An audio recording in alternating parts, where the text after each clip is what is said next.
Du bienheureux Don Colomba Marmion, le Christ vit de l'âme suite, aimez-vous les uns les autres, troisième entretien. C'est dans ce principe si élevé que la charité puise sa raison intime. C'est aussi d'après ce principe que nous pouvons établir les qualités de son exercice. Puisque nous ne formons tous qu'un seul corps, notre charité doit être universelle. La charité en principe n'exclut positivement personne, car le Christ est mort pour tous, et tous sont appelés à faire partie de son royaume. La charité embrasse même les pécheurs parce que pour eux demeure la possibilité de redevenir des membres vivants du corps du Christ. Seules les âmes que la sentence de damnation a séparées pour toujours du corps mystique sont exclues de la charité.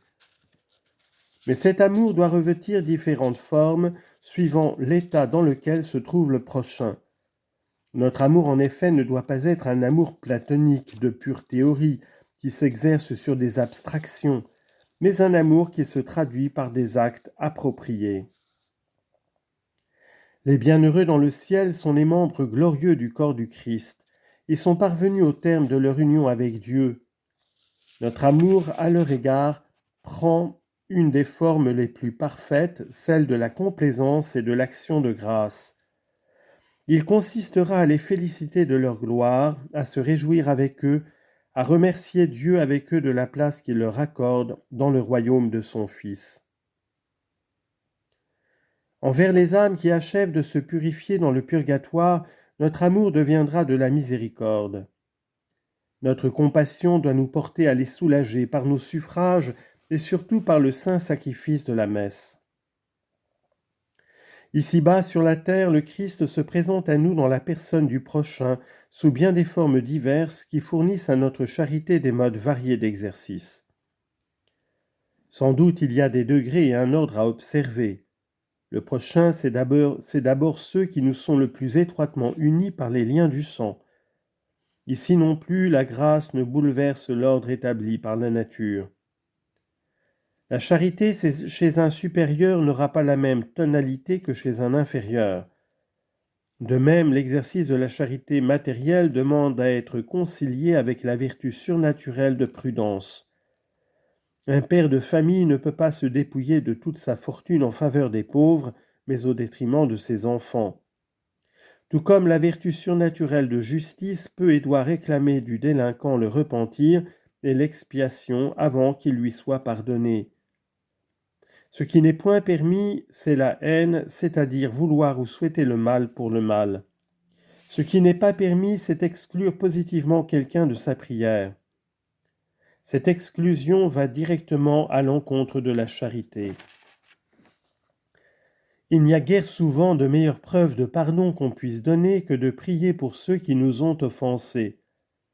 Aimer surnaturellement le prochain, en effet, c'est l'aimer en vue de Dieu, pour lui procurer ou lui conserver la grâce de Dieu qui le mène à la béatitude éternelle. Aimer, c'est vouloir du bien, dit saint Thomas, mais tout bien particulier se subordonne au bien suprême. C'est pourquoi donner Dieu le bien infini aux ignorants en les instruisant est si agréable à Dieu. De même, prier pour la conversion des infidèles, des pécheurs, afin qu'ils parviennent à la foi ou retrouvent la grâce divine. Lorsque dans l'oraison nous recommandons à Dieu les besoins des âmes, ou qu'à la messe nous chantons le Kyrie eleison pour toutes les âmes qui attendent la lumière de l'Évangile ou la force de la grâce dans les tentations, lorsque nous prions pour les travaux des missionnaires, nous accomplissons des actes de véritable charité extrêmement agréables à notre Seigneur. Si le Christ a promis de donner une réponse pour un verre d'eau présenté en son nom, si le Christ a promis de donner une récompense pour un verre d'eau présenté en son nom, que ne donnera-t-il pas pour une vie de prière ou d'expiation consacrée à procurer l'extension de son règne ? Il y a d'autres nécessités encore. C'est un pauvre qu'il faut aider, un malade qu'il faut soulager, soigner ou visiter. C'est une âme triste qui réclame le réconfort de bonnes paroles. une âme débordante qui demande qu'on partage sa joie. Gaudere cum gaudentibus, flere cum flentibus. Soyez dans la joie avec ceux qui sont dans la joie, pleurez avec ceux qui pleurent. Romains 12, 15. La charité, dit saint Paul, se fait tout à tous. 1 Corinthiens 9, 22. Voyez comment le Christ Jésus a réalisé cette formule de la charité afin d'être notre modèle. Le Christ aimait à faire plaisir. Le premier miracle de sa vie publique fut de changer l'eau en vin aux noces de Cana afin d'éviter la confusion à ses hôtes qui venaient à manquer de vin. Jean chapitre 2 versets 1 à 11. Nous l'entendons promettre de soulager ceux qui sont dans la peine et qui viennent à lui. Matthieu 11, 28. Et comme il a rempli sa promesse, les évangélistes relèvent souvent que c'est parce qu'il est ému de compassion. Misericordia motus, Luc 7, 13, qu'il accomplit ces miracles. C'est pour ce motif qu'il guérit le lépreux, qu'il ressuscite le fils de la veuve de Naïm. C'est parce qu'il a pitié de la foule qui le suit 3 jours durant sans se lasser et qui a faim qu'il multiplie les pains. Misereor super turbam. J'ai pitié de cette foule. Marc 8, 2. Un chef de publicains de cette classe de juifs qui étaient regardés par les pharisiens comme pécheurs, Zachée, désire ardemment voir le Christ. Mais à cause de sa petite taille, il n'y peut parvenir car la foule entoure Jésus de toutes parts. Alors il monte sur un arbre le long du chemin par où doit passer Jésus, et notre Seigneur prévient le désir de ce publicain. Arrivé près de lui, il lui dit de descendre, car il veut être son hôte à cette heure-là. Zachée, plein de joie au comble de ses vœux, le reçoit dans sa maison. Luc 19, 5 à 6. Voyez encore comment, pour ses amis, il met sa puissance au service de son amour. Marthe et Madeleine pleurent devant lui leur frère Lazare déjà enseveli. Il s'émeut, des larmes, de vraies larmes humaines, mais qui sont des larmes d'un Dieu, coulent de ses yeux. Jesus lacrimatus est. Où donc l'avez-vous mis demande-t-il aussitôt, car son amour ne peut rester inactif, et il va ressusciter son ami. Et les Juifs témoins de ce spectacle disaient, « Voyez donc comme il l'aimait, ecce quomodo amabat eum. » Jean 11, 36. Le Christ, dit saint Paul, qui affecte d'employer ce terme, est la bénignité même de Dieu apparue sur la terre. Tite 3, 4. Il est un roi, mais un roi plein de douceur. Matthieu 21, 5. Qui ordonne de pardonner et qui proclame bienheureux ceux qui, à son exemple, sont miséricordieux. Matthieu 5, 7. Partout, dit saint Pierre, qui avait vécu 3 ans avec lui, il a passé en répandant ses bienfaits. Per transit benefaciendo. Acte 10, 38. Comme le bon samaritain dont il a si bien décrit lui-même l'action charitable, le Christ a pris l'humanité dans ses bras. Il a pris ses douleurs dans son âme. Vere languores nostros ipse tulit et dolores nostros ipse portavit. Isaïe 53, 4. En vérité, ce sont nos douleurs qu'il portait, nos fardeaux dont il était accablé. Il vient détruire le péché, Hébreux 9, 26, qui est le mal suprême, le seul mal véritable. Il chasse le démon du corps des possédés, mais il le chasse surtout des âmes en donnant sa propre vie pour chacun de nous. Dilexit me et tradidit semet ipsum promet. Il m'a aimé et s'est livré pour moi. Galates 2, 20. Quelle marque d'amour y a-t-il plus grande que celle-là? Il n'y en a pas. Maiorem ac dilectionem nemo habet ut animam suam ponat quis pro amicis suis. Il n'y a pas de plus grand amour que de donner sa vie pour ses amis. Jean 15, 13. Or, l'amour de Jésus pour les hommes est l'exemplaire sur lequel doit se régler notre amour. Aimez-vous les uns les autres comme je vous ai aimé. Sicut dilexi vos. Jean 13, 34. Quelle est la raison profonde pour laquelle notre Seigneur aimait ses disciples et nous en eux? Parce qu'ils appartenaient à son Père. Rogo pro is quos dedisti mihi quia tui sunt. Jean 17, 9. C'est parce que les âmes appartiennent à Dieu et au Christ que nous devons les aimer. Notre amour doit être surnaturel. La vraie charité, c'est l'amour de Dieu embrassant dans une même étreinte Dieu et tout ce qui lui est uni.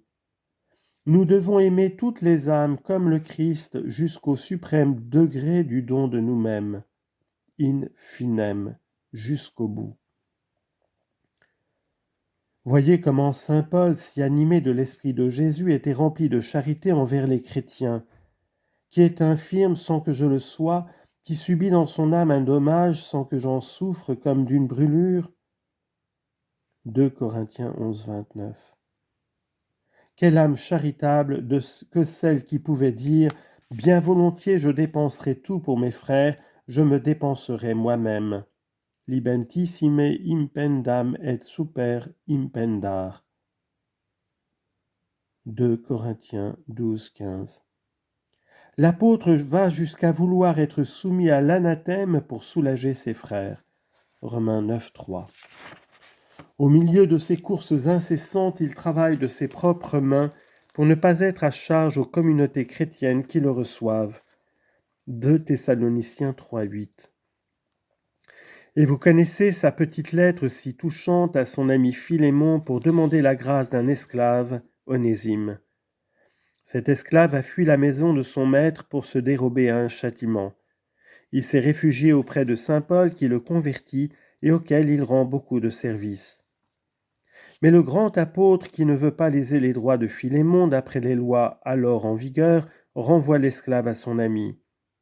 Il écrit à Philémon qui avait droit de vie et de mort sur le fugitif quelques lignes pour préparer un accueil favorable. Ce billet, saint Paul l'écrit, ainsi qu'il le dit lui-même, de sa propre main dans la prison de Rome. Il exprime tout ce que la charité peut trouver de plus pressant et de plus délicat. Tel que je suis Paul, déjà penché vers la vieillesse et de plus actuellement prisonnier pour Jésus-Christ, je te prie pour mon fils spirituel que j'ai engendré dans mes chaînes. Je te le renvoie, et toi accueille-le, cet objet de ma tendresse. Accueille-le comme tu m'accueillerais moi-même. Et s'il t'a fait quelque tort ou s'il te doit quelque chose, passe-le à mon compte. Oui, que j'obtienne de toi cette satisfaction dans le Seigneur. Tranquillise mon cœur dans le Christ. Philémon, versets 9 et suivants. Nous comprenons après cela que l'apôtre ait écrit une hymne si magnifique pour exalter l'excellence de la charité. Elle est patiente, elle est bonne, elle n'est ni envieuse ni inconsidérée, elle ne s'enfle point d'orgueil, ne recherche point son intérêt, ne s'irrite point ni ne tient compte du mal, mais elle se réjouit de la vérité, elle excuse tout, elle croit tout, elle espère tout, elle supporte tout. 1 Corinthiens 13, 4 à 7. Mais tous ces actes si divers naissent d'une même source, le Christ vu par la foi dans le prochain. Tâchons donc d'aimer Dieu en restant unis à notre Seigneur, de cet amour divin comme d'un foyer ardent dont 1000 rayons s'échappent, qui éclaire et réchauffe, notre charité s'étendra autour de nous, et d'autant plus loin que le foyer en sera plus ardent. Notre charité envers nos frères doit être le rayonnement de notre amour pour Dieu. Ainsi donc, vous dirai-je avec saint Paul, soyez pleins d'affection les uns pour les autres, vous prévenant mutuellement d'honneur. Réjouissez-vous avec ceux qui sont dans la joie, pleurez avec ceux qui pleurent. Ayez les mêmes sentiments entre vous s'il est possible, autant qu'il dépend de vous, soyez en paix avec tous. Romains chapitre 12, versets 10, 15 à 16 et 18. Et pour résumer sa doctrine, je vous prie instamment de vous supporter les uns les autres avec charité, vous efforçant de conserver l'unité de l'esprit dans le lien de la paix, car il n'y a qu'un seul corps et un seul esprit, et nous avons été appelés par notre vocation à une même espérance. Éphésiens 4, 1 à 4. N'oublions jamais le principe qui doit nous guider dans cette voie. Nous sommes tous un dans le Christ, et c'est la charité qui conserve cette unité. Nous n'allons au Père que par le Christ, mais nous devons accepter le Christ tout entier en lui-même et dans ses membres. Là est le secret de la vraie vie divine en nous.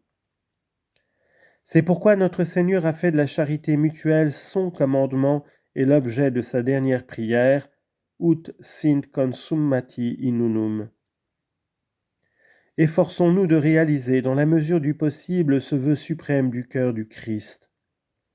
L'amour est une source de vie, et si nous puisons cet amour en Dieu pour qu'il rayonne sans défaillance sur tous les membres du corps du Christ, la vie surabondera dans nos âmes, parce que le Christ Jésus, selon sa propre parole, versera en nous, en retour de l'oubli de nous-mêmes, une mesure de grâce bonne, pressée, secouée et débordante.